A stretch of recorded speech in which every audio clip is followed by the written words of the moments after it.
প্রিয় শিক্ষার্থীবৃন্দ, আশা করি সবাই ভালো আছো। আজ একটি নতুন টপিক নিয়ে তোমাদের সামনে চলে আসলাম।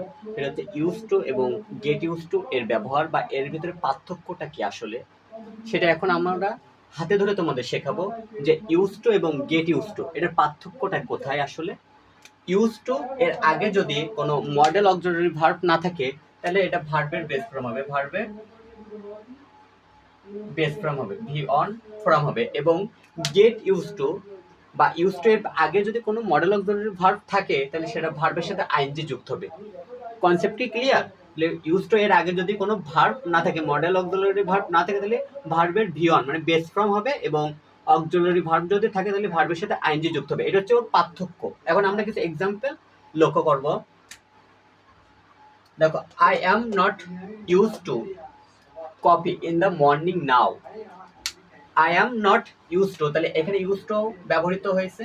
ইউজ টুর আগে একটা মডেল অক্সিলারি ভার্ব দেখতেছে আই অ্যাম। এখন কফি ইন দ্য মর্নিং নাও, তাহলে এখানে অবশ্যই যেহেতু মডেল অক্সিলারি ব্যবহৃত হয়েছে সেহেতু এই রুলটা ফলো হবে যে ইউজ টু ভার্বের সাথে আইএনজি হবে। তাহলে এখানে হবে ড্রিঙ্কিং,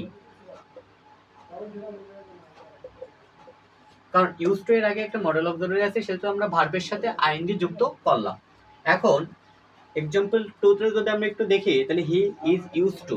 ইউজ টু এর আগে একটা ভার্ব ব্যবহৃত আছে ইজ। তো এখানেও আমি একটা দুইটা ওয়ার্ড লিখছি, Arka and অর্কিং।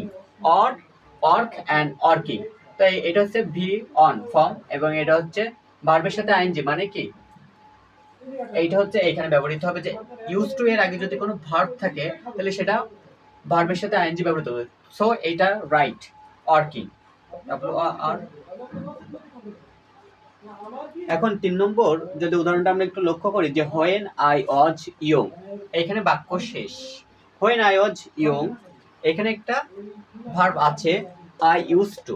I use to stamp, মানে এখানে বাক্য শেষ, আবার এখানে ইউজ টু ব্যবহৃত হয়েছে।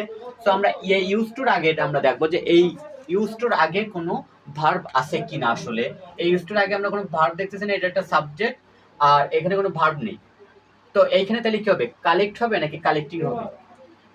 সো এইখানে তোমার ইউজ টু যদি আগে যদি কোনো ভার্ব না থাকে অবশ্যই এখানে ভি ভার্বের ভি অন ব্যবহৃত হবে। তো এখানে কালেক্ট এই শব্দটা ব্যবহৃত হবে।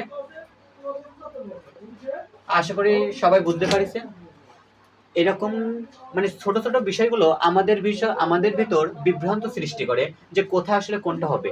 তো এরকম ছোট ছোট মানে পার্থক্য বা বিষয়গুলো বোঝার জন্য আমাদের সাথে জুড়ে থাকবেন। সকলকে ধন্যবাদ।